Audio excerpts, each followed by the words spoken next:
Hi everyone, Lisa Haven here, and by now you're well aware of the cyber hack attack or the ransomware, the WannaCry, that has been released all across the globe. It's one of the biggest global hacks in history. Well, I've got a lot of information that I want to share on this. I know yesterday I put out a report on all the going ins and outs and information that they don't want you to know. Well, I've got tons of more information.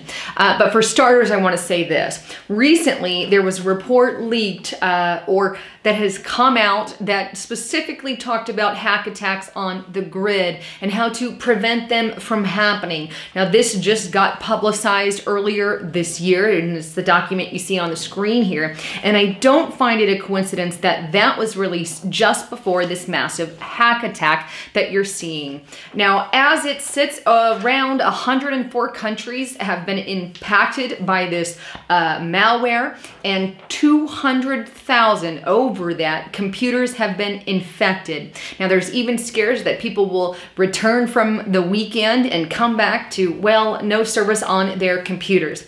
As it sits as well, I know that a security patch was discovered that reportedly could help aid or fix the problem or stop the problem or sort of kill switch for the malware. Well, now there is a WannaCry 2.0 that has reportedly been released that is preventing a kill switch altogether. Check out this report from www.wnd.com titled WannaCry 2.0 Ransomware Just Arrived with No Kill Switch. Now, despite the fact that the security researcher has activated a kill switch patch to stop WannaCry from spreading, it's not over, at least according to this report. Criminals have launched their 2.0 and it harbors no kill switch function. Now on the screen, I also want to kind of show you this interactive map here. And this map, I'm going to leave a link below, but it shows how WannaCry is spreading all across the globe here. And you can see it's to the minute, if you will, but it's got all the hack attacks that are happening. So it's a great interactive map that I encourage everyone to check out. Now, knowing all that information, here's a few more things.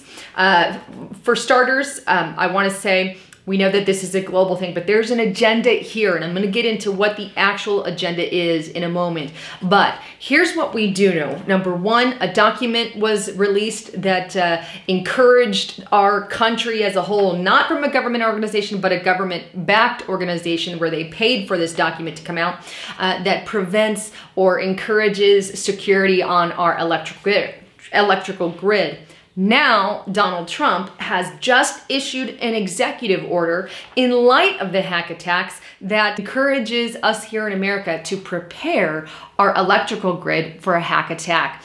And that he had issued this executive order in light of everything that's going on.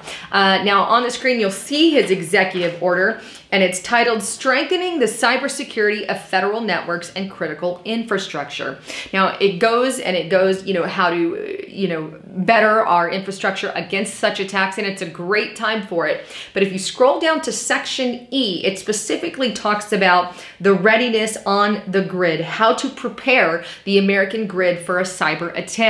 Now, obviously, he has issued this in light of what's going on, and I think rightly so. But I can't help but get over the fact that, you know, just a few months ago, we had the document that specifically encouraged people within the government to prepare for hack attacks on our grid.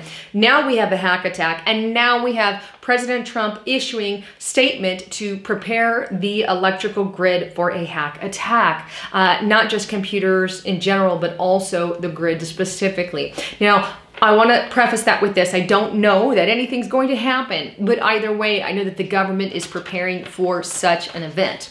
Now, with that, I want to also show you this tweet on Edward Snowden's Twitter page, because we know that this entire thing was due to the NSA reportedly. They didn't follow protocol, if you will. It was NSA stolen hacking tools. But here on Edward Snowden's page, he warns of this. But if you scroll down, it says, had the NSA followed standard protocols for disclosing software vulnerabilities, this would never have happened. And that's a tweet on Edward Snowden's page, kind of warning of this particular style of hack attack, which is exactly what we see. But here's my breakdown of the entire event. Number one, I think what the NSA and what could happen as a result is they are going to up the security on our internet. They very likely could use this to push more laws and regulations on our internet. That seems to never let a crisis go to waste, if you will. And you know, Donald Trump isn't the only lawmaker, if you will. We have Congress. I mean, there's protocols and things that you have to go through, but there's obviously going to be things, I believe, that could be pushed in that direction, or they could convince him to go in that direction. Who knows? Not only, and I pray not, but not only that, but I think they're going to start cracking down on whistleblowers, people like Edward Snowden, people like WikiLeaks, people who are allowing things to get out. Do you see the ultimate agenda here? I think the agenda is to silence anyone who wants to share criminalities within certain aspects of our government or global governments. And ultimately, I think the globalists are behind this because they have an agenda. And the agenda, obviously, is to get rid of any nationalist thinking, get rid of anyone who exposes their corruption, get rid of the freedom that we have on the internet, get rid of the freedom of journalists who brings you things like what I've showed you in this video that they do not want to come out in the open. They're going to never let a crisis go to waste, as Emmanuel particularly quoted on numerous occasions, but that's exactly what they're doing here. And now, I honestly believe that they play a part in this particular hack attack because there's obviously agenda.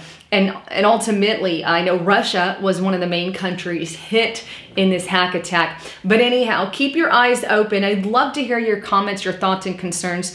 Who's really behind this? What's the motive there? I've shared my thoughts. Again, I think the motive, go after the internet, go after whistleblowers, silence people. That's ultimately the end game of the globalists. And that's what they could accomplish with this. Anyhow, thanks again for tuning in. I'm Lisa Haven, signing out.